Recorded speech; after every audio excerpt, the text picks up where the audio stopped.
المكتب التعاوني للدعوة والإرشاد وتوعية الجاليات بالدمام مسيرة عمل وأمل।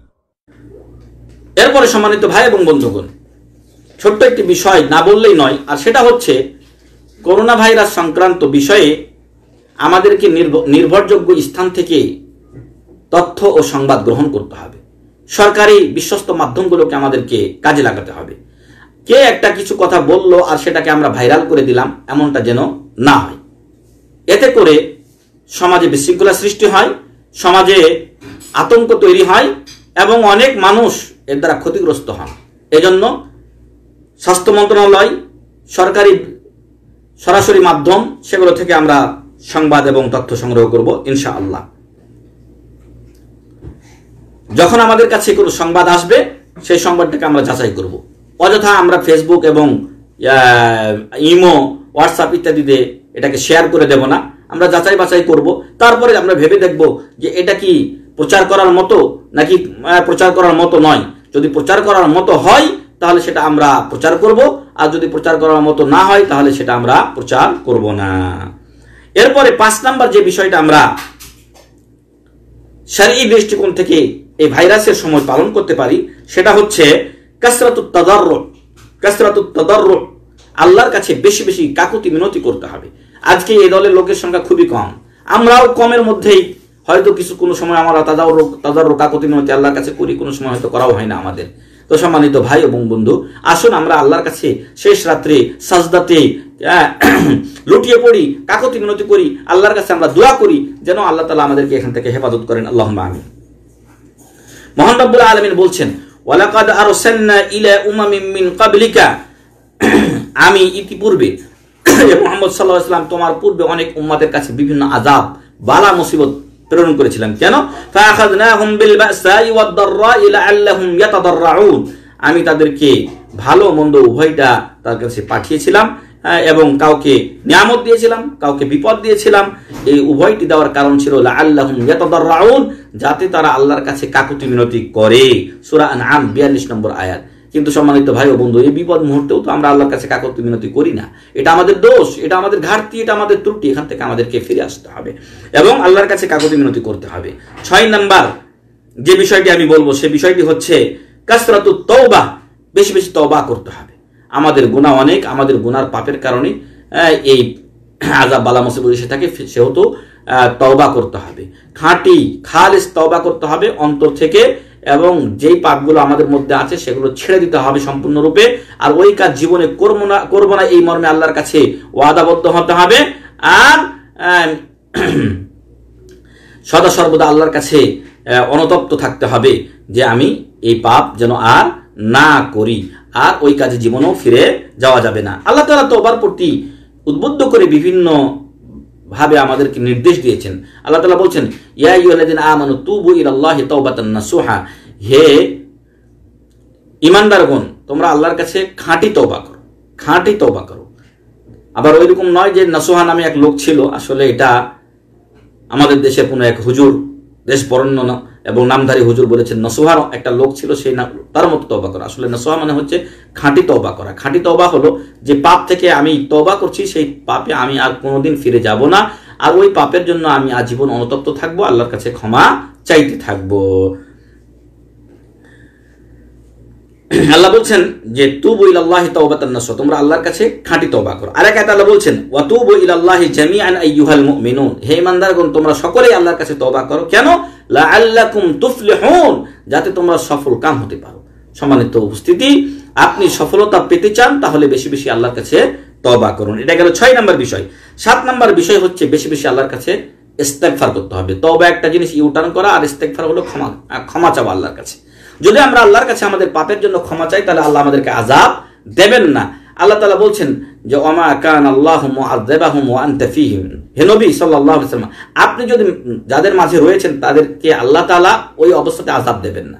আপনার বিদ্যমানে, আপনার মওজুদ যখন আপনি আছেন ওই সময় আল্লাহ তাআলা আযাব দেবেন না। ওমা কান আল্লাহু মুআযযিবাহুম ওয়া আনতা ফীহিম, আল্লাহ তাদেরকে শাস্তি দেবেন না যখন আপনি তাদের মাঝে থাকবেন।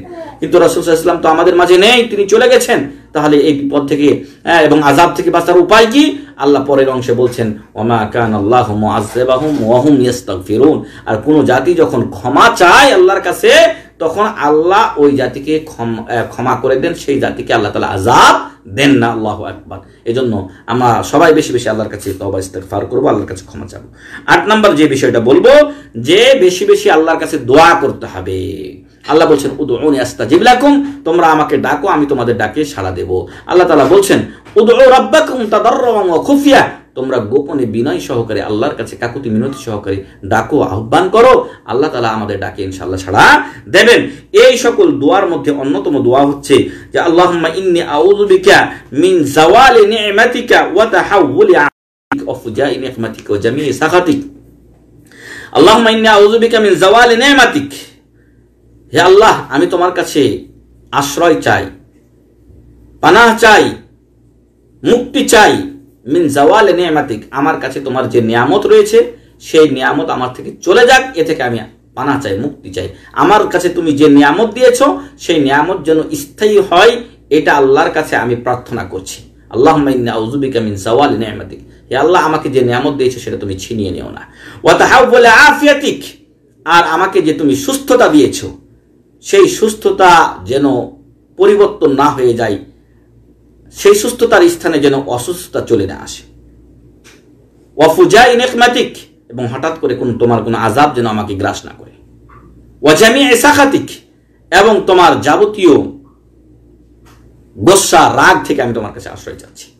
তাহলে এই দোয়াগুলো আমাদেরকে করতে হবে, কাকুতি মিনতি সহকারে আল্লাহকে ডাকতে হবে। আর একটু আগে যেটা আমরা বলছিলাম, আল্লাহুম্মা ইন্নী আউযু বিকা মিন জাওয়ালি নি'মাতিক ওয়া তাহাউলি আফিয়াতিক। আল আফিয়া, নিরাপত্তা। এই নিরাপত্তা বিভিন্ন ধরনের হতে পারে। একটা নিরাপত্তা হচ্ছে আল আফিয়াতু ফিদ দ্বীন, দ্বীনের ক্ষেত্রে আপনার নিরাপত্তা, দ্বীনের ক্ষেত্রে আপনার সুস্থতা। আর সেই সুস্থতা হলো আপনি তাওহীদ ও সুন্নাহর উপরে কায়েম থাকবেন, তাওহীদ ও সুন্নাহর উপরে কায়েম থাকবেন, আনুগত্যশীল কাজ বেশি বেশি করবেন, আর শিরিক, বিদআত, খুরাফাত, অপসংস্কৃতি, পাপ কাজ থেকে আপনি দূরে থাকবেন। এটা হলো আপনার দ্বীনের ক্ষেত্রে নিরাপত্তা। এরপরে আফিয়াতুন ফি ওয়াতানি, আপনার দেশ ও বাসস্থানের ক্ষেত্রে আপনার নিরাপত্তা আপনি আল্লাহর কাছে প্রার্থনা করবেন। আর সেটা হলো এই যে আপনি আপনার দেশের যে নেতারা রয়েছেন, দায়িত্বশীলরা রয়েছেন, তাদেরকে আপনি ভালোবাসবেন, এবং তারাও যদি তাদের কল্যাণ চান তাহলে তারা দেশের জনগণকে ভালোবাসবেন, যেটা আমাদের দেশে পাওয়া দুষ্কর ব্যাপার। কিন্তু আমরা সৌদি আরবে প্রবাস জীবনে রয়েছি, এখানকার নেতাদেরকে আমরা সেটা পেয়েছি, তারা তার দেশের জনগণকে ভালোবাসে। এমনকি সেই ভালোবাসার আওতাভুক্ততে বা সেই ভালোবাসার এই গণ্ডিতে আলহামদুলিল্লাহ যারা প্রবাসী রয়েছেন তারাও কিন্তু এর অন্তর্ভুক্ত হয়ে গেছেন। সৌদি সরকার ঘোষণা দিয়েছেন যে যে সমস্ত প্রবাসী বাইরের দেশের লোক করোনা ভাইরাসে আক্রান্ত হবে, দেশি বিদেশি সবার ফ্রি চিকিৎসা করা হবে, এবং এই ক্ষেত্রে বিদেশিদের যে কোনো মুখালাফা বা সরকার বিরোধী যদি তাদের ইকামা না থাকে, অথবা কারো যদি হুরুব থাকে ইত্যাদি, ইকামা বিরোধী কোনো কেস থাকে, সেটা এখানে ধর্তব্য নয়। আল্লাহু আকবার। ইনসানিয়াত, মনুষ্যত্ববোধ, মানবতার এক চরম দৃষ্টান্ত দেখিয়েছেন সৌদি সরকার। এজন্য আমরা দোয়া করি আল্লাহ তাআলা যেন এই সরকারকে আরো উত্তম এবং বেশি বেশি ভালো কাজ করার তৌফিক দান করেন। আল্লাহুম্মা আমিন। আল্লাহ তাদেরকে যাজাই খায়ের দান করুন। আল্লাহুম্মা আমিন। আল্লাহ তাদের রায়কে, তাদের সিদ্ধান্তকে সঠিক সিদ্ধান্ত হিসেবে গ্রহণ করার তৌফিক দান করেন। আল্লাহুম্মা আমিন। আল্লাহ যেন তাদেরকে তার খাস রহমতে হেফাজত করেন। আল্লাহুম্মা আমিন। আল্লাহ আমাদের সকল মুসলিম দেশসমূহকে, আমাদের বাংলাদেশকে আল্লাহ হেফাজত করুন। আল্লাহুম্মা আমিন। তো সম্মানিত ভাই এবং বন্ধুগণ, একটা দেশের জাতিগতভাবে নিরাপত্তা হয় তখনই যখন নেতাগণ জনগণকে ভালোবাসেন, আর জনগণ নেতাদেরকে ভালোবাসেন এবং নেতাদের কথা মেনে চলেন, এবং নেতারা জনগণের কল্যাণে কাজ করেন।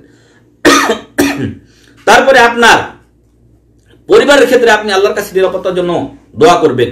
আর আপনার পরিবারের নিরাপত্তা আপনি উপলব্ধি করবেন যে আপনার পরিবারে আল্লাহর দ্বীন অনুযায়ী সকল মানুষ চলবে, ছোটরা বড়দেরকে সম্মান করবে, বড়রা ছোটদেরকে স্নেহ করবে, পারস্পরিক একটা মমত্ববোধ ভালোবাসা তাদের মাঝে বিরাজ করবে, একটা ইসলামী দ্বীনি পরিবেশ তাদের মধ্যে থাকবে। তখন আপনি জানবেন যে আপনার পরিবারের নিরাপত্তা রয়েছে আল্লাহর তরফ থেকে। অনুরূপ আপনার সম্পদের ক্ষেত্রে আপনি নিরাপত্তার জন্য আল্লাহর কাছে দোয়া করবেন, সেই ব্যবস্থা আপনি গ্রহণ করবেন। আর সেটা হচ্ছে যে আপনি আপনার সম্পদ যেটা উপার্জন করছেন সেটা বৈধ পথে আপনি উপার্জন করবেন এবং হারাম পথ থেকে আপনি কোনো সম্পদ উপার্জন করবেন না। বৈধ পথে সম্পদ উপার্জন করবেন এবং বৈধ পথে সেটা ব্যয় করবেন। রাসূল সাল্লাল্লাহু আলাইহি ওয়াসাল্লাম বলছেন, কিয়ামতের দিন আল্লাহর সামনে 5টা প্রশ্ন করা হবে, তার উত্তর না দেওয়া পর্যন্ত বান্দার সামনে এক পা যেতে পারবে না। তার মধ্যে অন্যতম একটা প্রশ্ন হবে, দুটো প্রশ্ন হবে, ওয়া আন মালিহি মিন আইনা ইকতাসাবা ওয়া ফীমা আনফাকা, তার সম্পদ কোন পথে আয় করেছে আর কোন পথে ব্যয় করেছে। এটা আপনাকে আমাকে জিজ্ঞাসা করা হবে। এজন্য আপনার সম্পদের যদি নিরাপত্তা রক্ষা করতে চান, নিরাপদ রাখতে চান, তাহলে এটা হালাল পথে সম্পদ উপার্জন করবেন, হারাম পথে সম্পদ উপার্জন করবেন না, বিরত থাকবেন, আর হালাল পথে এটাকে ব্যয় করবেন। যেমনটি আমাদের সমাজে করোনার ত্রাণ নিয়ে শুরু হয়েছে, এমনটি যেন আপনার সম্পদ না হয়। আল্লাহ হেফাজত করুন, আল্লাহুম্মা আমিন। শেষ দিকে আমরা এটাই বলবো যে আসুন আমরা সকলে আল্লাহর কাছে দোয়া করি, আল্লাহ যেন আমাদের সবাইকে করোনা ভাইরাস থেকে হেফাজত করেন, আল্লাহুম্মা আমিন।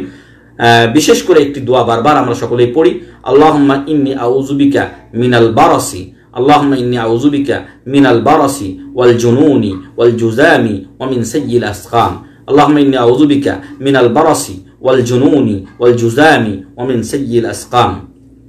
মহান রব্বুল আলামিন বলছেন, উদউনি আস্তাজিব লাকুম, বান্দারা তোমরা আমাকে ডাকো, আমি তোমাদের ডাকে সাড়া দেব। ইন্নাল্লাযীনা ইস্তাকবিরুনা আন ইবাদাতি সায়াদখুলুনা জাহান্নামা দাখিরিন, যারা আল্লাহকে ডাকে না, আল্লাহর ইবাদত থেকে অহংকার করে বিমুখ হয়ে যায়, আল্লাহ তাদেরকে মুখের উপরে ভর করে নতজানু অবস্থায় জাহান্নামে নিক্ষেপ করবে, নাউযুবিল্লাহি মিন যালিক। তো আসুন আমরা এই শারঈ দৃষ্টিকোণ থেকে যে দিক নির্দেশনাগুলো এতক্ষণ বললাম, আল্লাহ তাআলা যেন এর উপরে প্রথমত আমাকে, অতঃপর আপনাদের সবাইকে আমল করার তৌফিক দান করেন, আল্লাহুম্মা আমিন। আল্লাহ তাআলা আমাদেরকে করোনা ভাইরাস থেকে হেফাজত করুন, আল্লাহুম্মা আমিন। আল্লাহ করোনা ভাইরাস নামে এই বিপদটাকে দুনিয়া থেকে উঠিয়ে নিন, আল্লাহুম্মা আমিন। আল্লাহর জন্য এটা কোনো ব্যাপারই না। আল্লাহ তাআলা বলেছেন, ওয়া ইযা আরাদাল্লাহু শাইআন আন ইয়াকুলা লাহু কুন ফায়াকুন, আল্লাহ যখন কোনো কাজ করতে ইচ্ছা করেন তখন বলেন যে কুন ফায়াকুন, হয়ে যাও, সাথে সাথে হয়ে যায়। আল্লাহু আকবার। আল্লাহ তাআলা যদি এক সেকেন্ড, এক মুহূর্তে আল্লাহ তাআলা এই করোনা ভাইরাসকে দুনিয়া থেকে উঠিয়ে নিতে পারেন। আল্লাহ যদি ইচ্ছা করেন যে এখন থেকে আর একটা লোক ওই করোনা ভাইরাস আক্রান্ত হবে না এবং মরবে না, তাই হবে। সম্মানিত ভাই বন্ধু, সেই আল্লাহর কাছে যিনি এই করোনা ভাইরাস পাঠিয়েছেন তার কাছে আমরা দোয়া করি, আল্লাহ যেন এই করোনা ভাইরাসের যাবতীয় খারাপি থেকে আমাদেরকে হেফাজত করেন, আল্লাহুম্মা আমিন। করোনা ভাইরাসকে আল্লাহ তাআলা দুনিয়া থেকে উঠিয়ে নেন, মুসলিম দেশসমূহকে আল্লাহ হেফাজত করেন, মুসলিমদেরকে হেফাজত করেন, সারা বিশ্ববাসীকে হেফাজত করেন, আমিন। ওয়া আখিরু দাওয়ানা আলহামদুলিল্লাহি রাব্বিল আলামিন ওয়া সাল্লাল্লাহু আলা নাবিয়িনা মুহাম্মদ ওয়া আলা আলিহি ওয়া সাহবিহি আজমাইন। আসসালামু আলাইকুম ওয়া রাহমাতুল্লাহি ওয়া বারাকাতুহু।